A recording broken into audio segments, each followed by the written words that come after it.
One of the biggest things about summers when I was a kid was family vacation.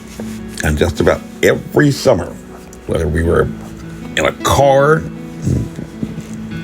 or more often on a plane going someplace, because of the kids, Dad made sure that there was an amusement park just like this somehow worked into the itinerary, because he knew that kids needed to have some time just to be kids and enjoy something that quite a few kids in pandemic crisis may not be enjoying this summer, despite being released from school way back in Easter. But since both parents of mine were educators, at least for the Webb family, education in the traditional classroom was only replaced by education in the real world when we went on vacation, often building on the learning that we had spent the school year trying to learn, making it real. And the parents actually liked the Disney theme parks because it provided them an opportunity to give us a virtual vacation to the way that things used to be and share some of the things that they knew when they were kids. So, as you can imagine, we spent quite a lot of time strolling up and down Main Street, watching the trolley cars, and entertaining experiences also gave them an opportunity to see what life was like for their parents and grandparents before them. While Daddy definitely wanted to share with the kids the It's a Small World exhibition that he had actually seen in its original form at the 1964 World's Fair in New York, he was also a fan of the American humorist Samuel Clemens, and in fact did a parody on the celebrated frog of Calaveras County for his high school contest and won a prize. And you may know Samuel Clemens by another name, which we'll get to, but Mama was tickled to death about Steamboat Willie, who most today know very well as Mickey Mouse. So let's have a little virtual vacation fun with steamboats, education, and a novel coronavirus, and see how much you know about both. It'll be fun. Let's start off with the easy question, to which you should already know the answer, at least by the time you got to high school. Who was Samuel Clemens? If you guessed Mark Twain, you'd be correct. But here's a question that might be a little more difficult, especially if you didn't do a little bit of extra credit homework. How did Samuel Clemens get the name Mark Twain? Well, many have probably seen at least one picture of this famous American humorist in a steamboat captain's uniform. And you probably know that that experience serving as a steamboat captain helped him provide a lot of detail, down to the minutiae of regional accents in his dialogues and tales like Huck Finn and the Adventures of Tom Sawyer. But you might not know that Mark Twain is actually a term he borrowed from being a steamboat captain, piloting a flat-bottomed boat with a big red steam wheel up and down the mighty Mississippi River. Well, just like a novel coronavirus, told you I was going to get that in here, and a simple issue like face masks has a lot of folks confused these days. You might be surprised to learn that there is an ongoing debate between the folks who helped to preserve the Mississippi River on exactly how long the Mississippi is, ranging from 2,300 miles to around 2,500 miles, depending upon who you ask, just like facial masks. But in the 19th century, folks were smart enough to recognize that over 2,000 miles was pretty long for a trip on a boat that actually takes a drop of water 90 days to move from beginning source up in glacial Lake Itasca in Minnesota down to the Gulf of Mexico. And with a river that today has 22 bridges and 4 river crossings by ferry. And that is about 20 feet across at its narrowest point, but 11 miles wide at its widest, both up actually near its source in Minnesota. You can probably imagine that there are some changes in depth of the riverbed. And those variations were the reason that the riverboats had their very unique design with a flat bottom. But unlike a novel coronavirus, they may be noticeable but not named for the spiked smokestacks that have become their signature feature, besides the steam wheel, of course. And there are actually points along the river where the riverbed is less than 8 feet from the surface.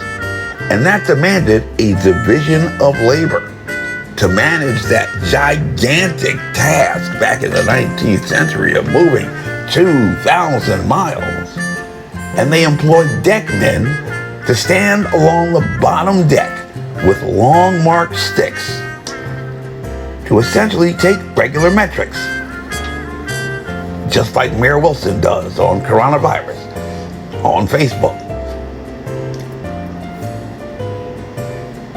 And they use these marked sticks basically to see how deep the water was and to make sure that there was enough water between the flat bottom boat and the riverbed.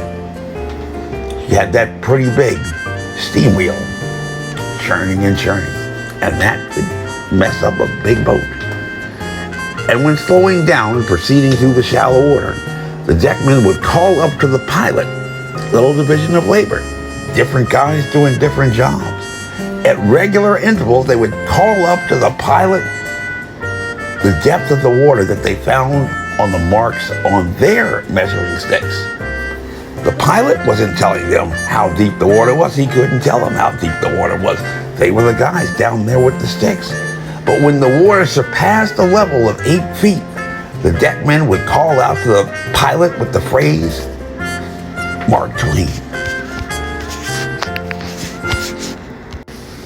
Isn't that amazing? Mark Twain. Mark Twain. Who knew that? Who actually learned something new so far on our virtual summer family vacation?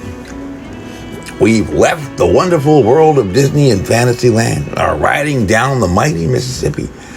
And we may have learned something new about this navigable waterway too. So this next test question should be an easy one if you've been paying attention. And I want you to blurt it out as loud as you can and quick as you can as soon as you know the answer. Are you ready for it? What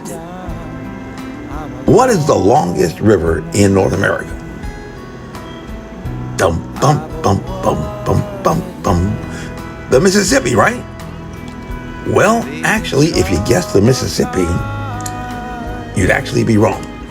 Because the longest river is actually the Missouri River, which connects with it as a tributary. And a lot of times, even in pandemic crisis, we assume we know something that may not actually be correct. And there are a lot of reasons why that happens, ranging from simply not being educated correctly to not even wanting to know the right answer for whatever reason. But when some of Mark Twain's characters were on a cruise in that same situation going downriver, that caused them quite a few problems, as you may recall. Now, because of today's politically correct standards, the story about Huck Finn has actually been removed from quite a few schools because some folks say that Mark Twain was a racist. But in this fictional account about a young boy coming of age and years before the Civil War, we actually find a mixed race pair of companions. One, a white orphan running away to seek adventure, and the other, a runaway slave looking for freedom, treating each other as practically equals.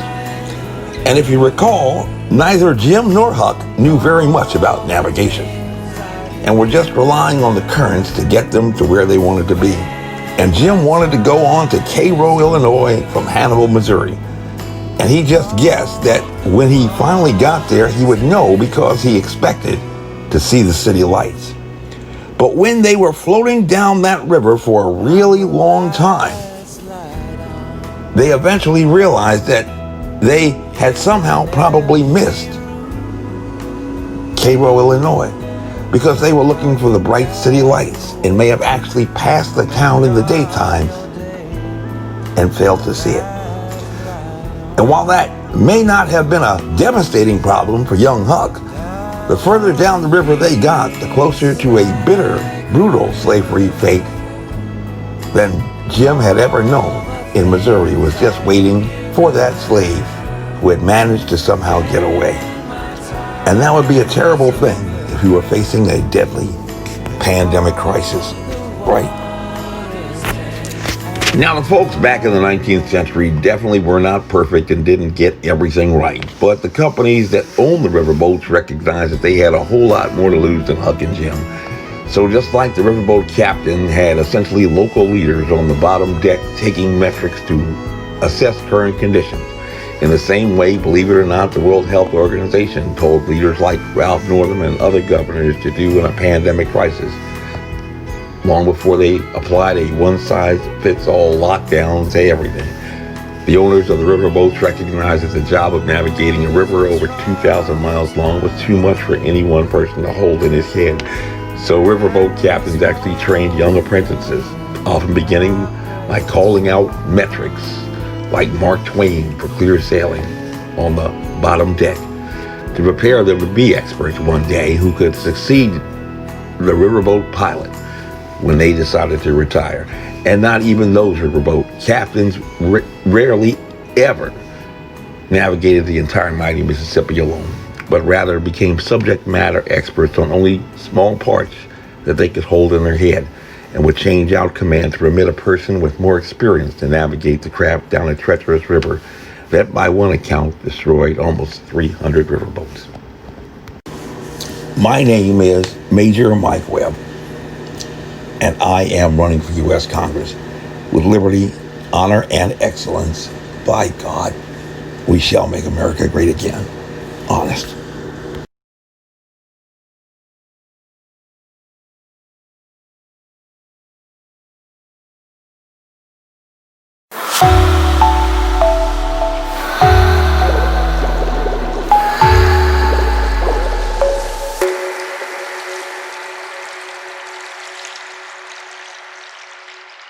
This advertisement was authorized by Mike Webb.